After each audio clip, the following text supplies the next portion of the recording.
La ciudad de Medellín, centro de la importante área metropolitana del Valle de Aburrá, conserva zonas de alto riesgo que amenazan de tragedia a las 112.697 personas que han construido sus viviendas en laderas, cañadas, terrenos inestables y otras zonas no aptas para asentamientos humanos. Son zonas de la ciudad y de sus corregimientos donde familias de escasos recursos conviven con el riesgo y convierten la zozobra en un hábito. Estas áreas de alto riesgo no recuperable han sido identificadas por el Plan de Ordenamiento Territorial de 1999. El municipio, a través del Sistema Municipal de Prevención y Atención de Desastres SIMPAD, convocó a la Escuela del Hábitat de la Universidad Nacional de Colombia para desarrollar un estudio de caracterización de la población que allí habita y de identificación de las situaciones de amenaza y vulnerabilidad que enfrentan los pobladores en sus viviendas.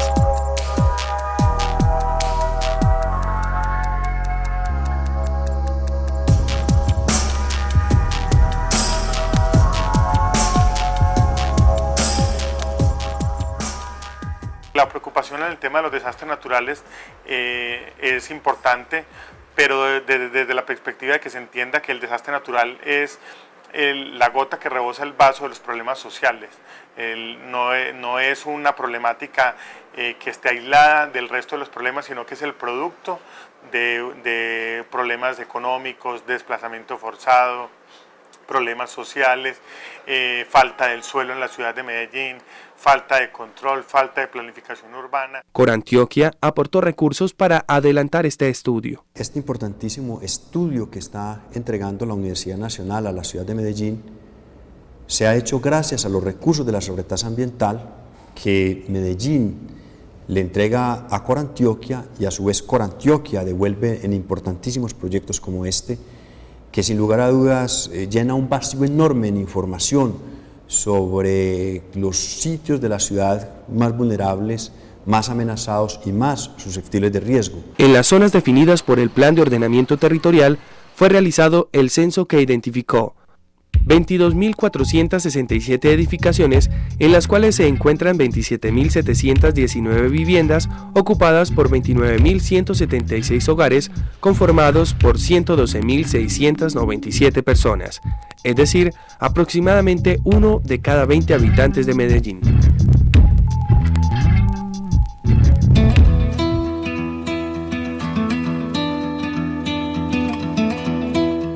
Casa por casa, estudiantes empadronadores recorrieron las áreas urbanas y rural de Medellín. La comunidad se abrió a una generosa colaboración y suministró la información requerida. Buenos días, señora, ¿cómo está? Buenos días, bien, ¿y usted? Gracias. Nosotros somos estudiantes de la Universidad Nacional, estamos haciendo un censo para el SIMPAD, estamos actualizando la información de todas las familias que viven en las zonas de alto riesgo, entonces para que me colabore un momentico. Sí, con mucho gusto. Los datos del censo se procesaron a través de un sistema de información geográfica que ubica la totalidad de cada encuesta en el punto correspondiente a la vivienda. Si usted despliega el puntero del mouse por cada uno de esos cuadros, le dice cuál es el código de esa vivienda. Al hacer clic sobre él, se despliega la información completa de la encuesta. Esto es bien importante porque en cada uno de esos lugares hay información que es vital para hacer análisis posteriores con el sistema de información. Hay entonces información de factores de amenaza, información sobre caracterización social y económica. En Medellín, las zonas de alto riesgo no recuperable se han definido desde 1985 con base en estudios geológicos y geotécnicos y en algunas actualizaciones posteriores a desastres y emergencias. La encuesta contiene entonces interrogantes que se fundamentan en conocimientos adquiridos y permite analizar la amenaza y la vulnerabilidad a partir de las cuales se define el riesgo.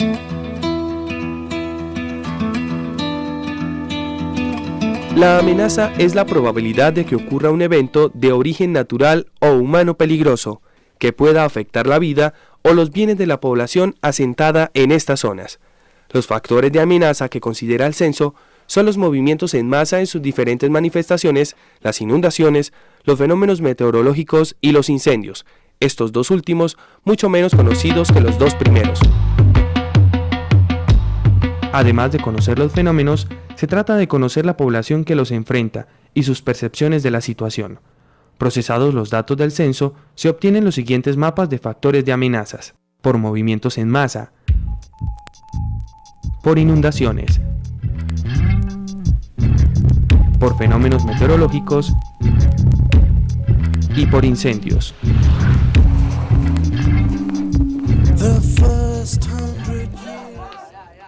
Las situaciones más críticas se presentan en las comunas nor y centro-oriental, especialmente en los límites del perímetro urbano, al borde de ecosistemas estratégicos y de áreas de conservación ambiental, en sectores con servicios e infraestructuras distantes y deficientes, donde además, por las mismas condiciones de zonas de alto riesgo no recuperable, el municipio no puede hacer inversiones tendientes a la consolidación de los asentamientos. Las emergencias que presentan con mayor frecuencia son más que todo deslizamientos y en temporada de inviernos. Se han venido piedras. A ver, esa piedra, eso fue cediendo, eso se fue hundiendo, eso traqueaba, todo el mundo la escuchábamos cuando eso bajaba, eso traqueaba inmenso. Entonces llamamos a los bomberos, fue lo primero que nos metió. Y allí donde la señora Doña Blanca se vino una piedra y le tumbó el ranchito todo. Casi mata a un niño que estaba ahí acostado en una cama. Gracias a Dios no pasó nada. Unas partes con mayor riesgo que la otra, pero siempre alrededor de esta quebrada hay casi todo es un problema de alto riesgo, se han venido barrancas. Con estos mapas, construidos con los colores del semáforo, es posible conocer lo que ocurre en cada sector y las necesidades de intervención. En las zonas más rojas están las situaciones más críticas que requieren una gestión prioritaria. Además, el municipio debe adelantar nuevos estudios técnicos y actualizar los existentes, porque las amenazas son fenómenos dinámicos que mejoran o empeoran con el tiempo.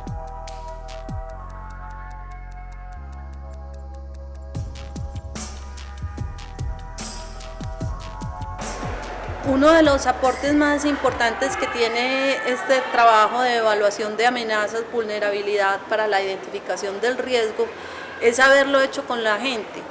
Con ello pudimos obtener una calificación no tanto de un mapa técnico, sino un mapa de amenazas desde la percepción de la gente. Se logró identificar a partir de estos indicadores, como son la susceptibilidad, la frecuencia, la distancia de la vivienda, las actividades que desarrollan las personas en estas laderas, la forma constructiva, la forma en que se invaden las llanuras de inundación, la forma en que ocupan lugares de alta pendiente, la forma constructiva. Podríamos decir que se vuelven disparadores o detonantes de unas situaciones de amenaza alta. Por ello, por esto mismo se convierten en zonas de alto riesgo. Pero no basta con estudiar los factores de amenaza.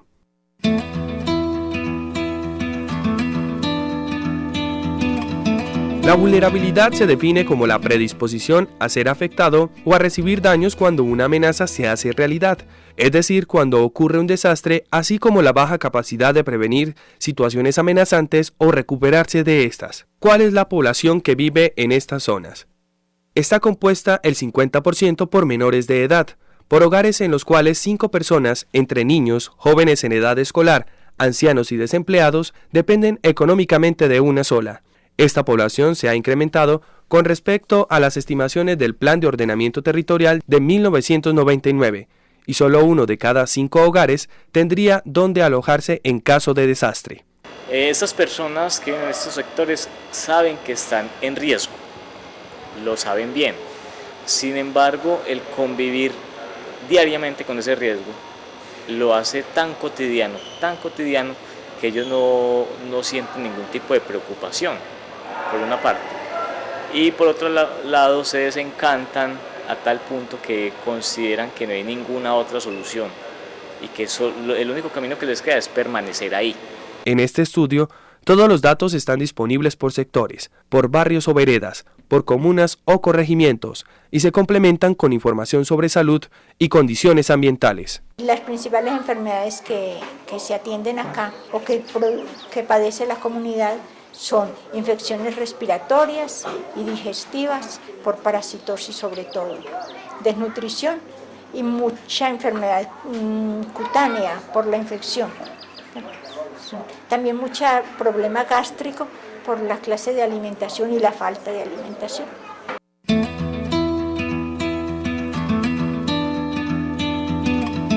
Las zonas de alto riesgo no recuperable han sido declaradas zonas de reserva y de conservación ambiental, lo que implica que no deberían ocuparse, pero la complejidad de la situación social de la ciudad, la región y el país hace que allí, a pesar de las restricciones, se asienten seres humanos asumiendo condiciones extremas.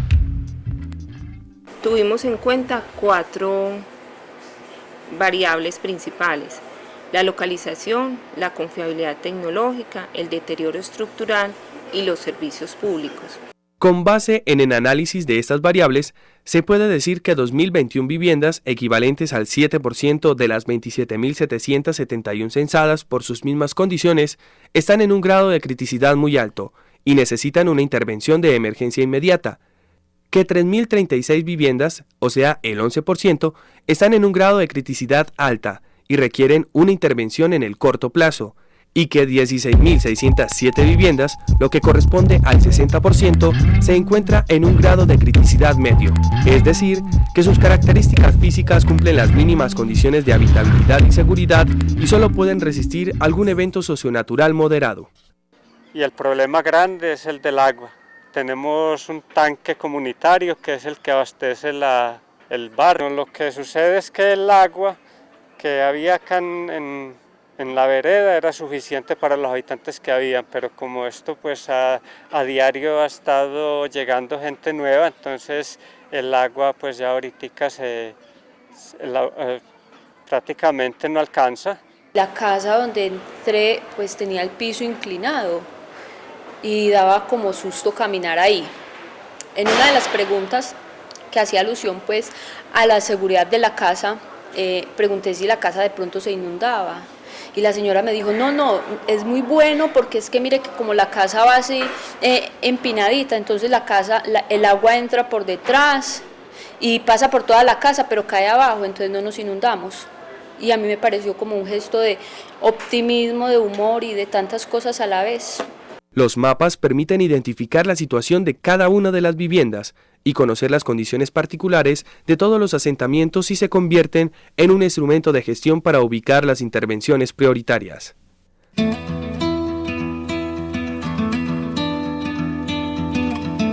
Para abordar la vulnerabilidad social, se evalúa la capacidad organizativa con la pertenencia a grupos y el tiempo en el barrio, la educación con la cobertura escolar y el nivel educativo, y las oportunidades de capacitación en temas relacionados con la prevención.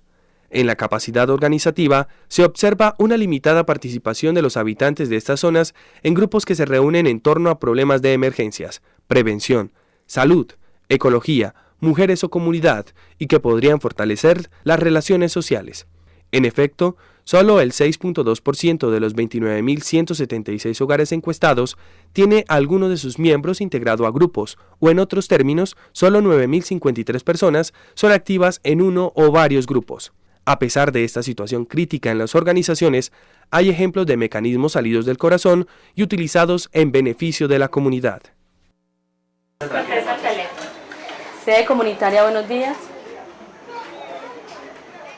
Sí, ¿qué sería?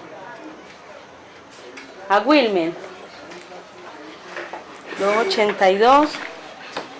Que llame a la mamá, Wilmer.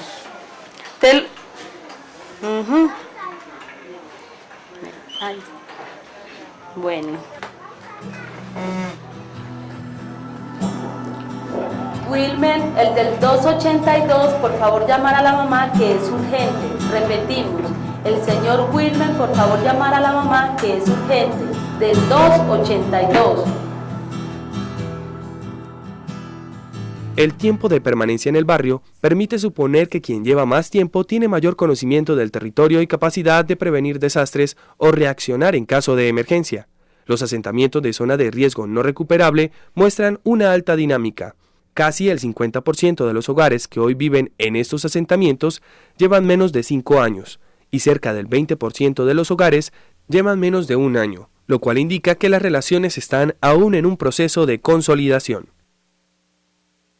La cobertura escolar es altamente preocupante. Mientras el promedio de la ciudad es de 98,5%, el de las zonas de alto riesgo no recuperable es solo del 70%.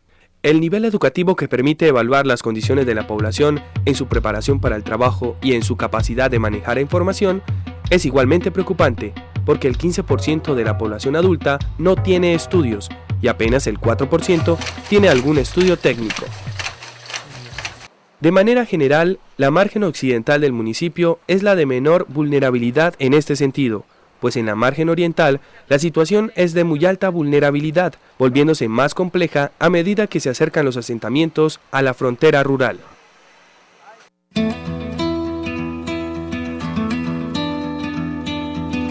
La vulnerabilidad económica permite evaluar la capacidad y posibilidad de la población de tener unas condiciones de vida que permitan acceder a la salud, la educación, la alimentación y la vivienda.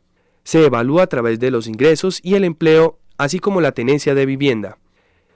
El ingreso per cápita muestra que las familias están por debajo de la línea de pobreza y en un alto porcentaje por debajo de la línea de miseria, con un ingreso de menos de 2.000 pesos por persona al día. La mayoría de estas personas se encuentran ocupadas en el sector informal, lo cual se ve reflejado en unos ingresos por persona inferiores a 70.000 pesos mensuales.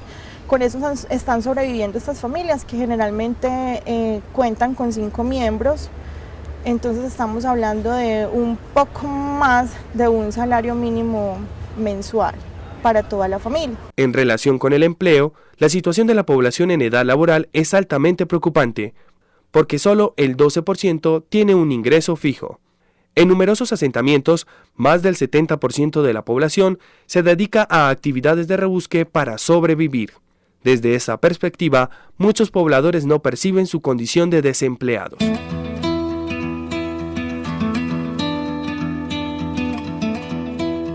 La vulnerabilidad institucional se analiza con base en la cobertura de programas sociales como el SISBEN, que tiene una alta cobertura, y los hogares del Instituto Colombiano de Bienestar Familiar, que son insuficientes.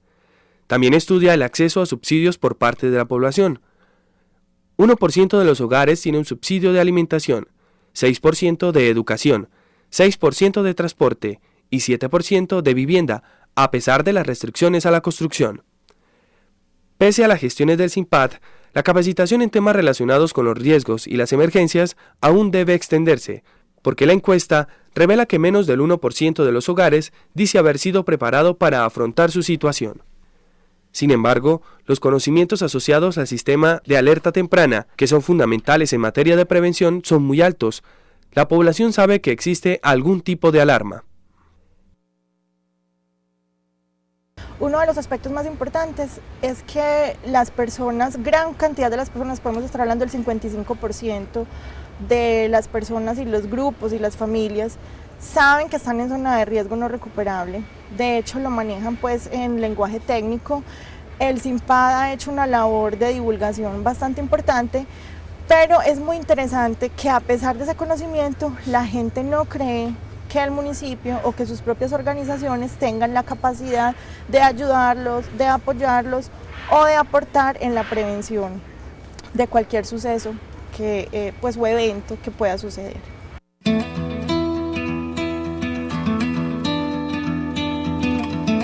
A la problemática de los altos riesgos se suma la de los desplazados, que provienen de otros barrios de la misma ciudad o de otros municipios por motivos ligados a la violencia, a una difícil situación económica o a la construcción de megaproyectos. Que hay familias que llegan, por ejemplo, de otros barrios, como digamos, tienen familiares aquí o amigos que les comentan pues la cuestión del barrio, que es pacífico, que la cuestión del arriendo, que lotes muy baratos, sobre la cuestión de la energía también que es muy barata, el estrato, que mucha gente también busca el estrato del SISBEN, del nivel 1, entonces también tenemos unos cuantos desplazados, no muchos, pero sí. Principalmente vienen de Córdoba, de Urabá, zonas así como más peligrosas, más violentas, más que todo el campo. Un 25% de los hogares desplazados lleva menos de un año en el barrio y más del 20% que llegaron hace más de 15 años aún se sigue considerando desplazado. Finalmente, el 73% de los desplazados no desea regresar a su sitio de origen y preferiría marcharse a otro punto del área metropolitana o incluso a municipios lejanos. Los 18 hogares que optarían por quedarse en Medellín irían a barrios más centrales y consolidados.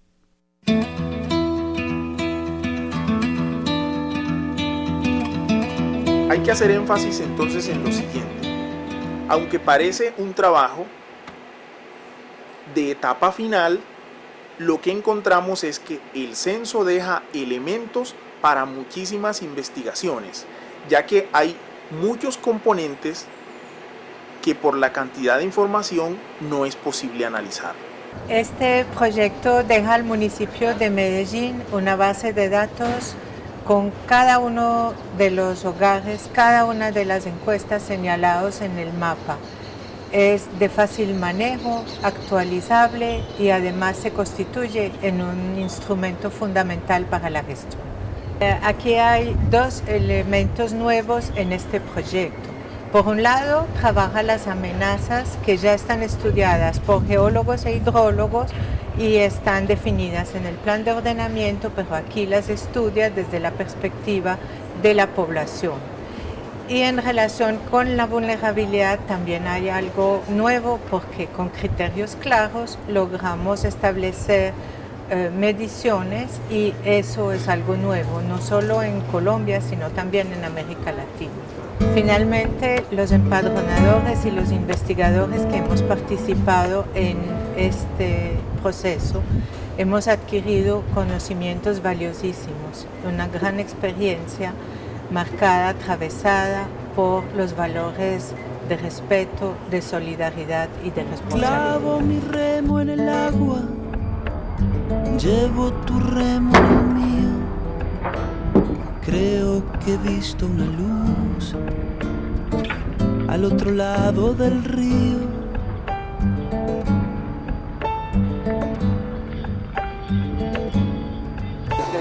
El día le irá pudiendo poco a poco al frío.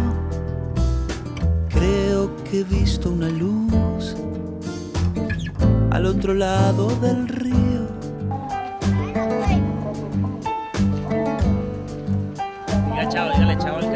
Sobre todo creo que no todo está perdido. Tanta lágrima y yo soy un vaso vacío. Oigo una voz que me llama, casi un suspiro. Rema, rema, rema. Rema, rema, rema. En esta orilla del mundo, lo que no expresa es baldío. Creo que he visto una luz al otro lado del río.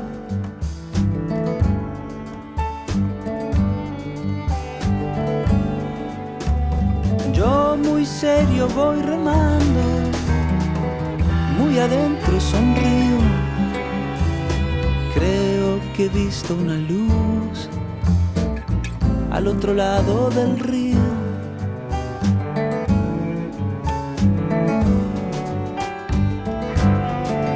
Sobre todo creo que no todo está perdido. Tanta lágrima y yo soy un vaso vacío. Oigo una voz que me llama, casi un suspiro.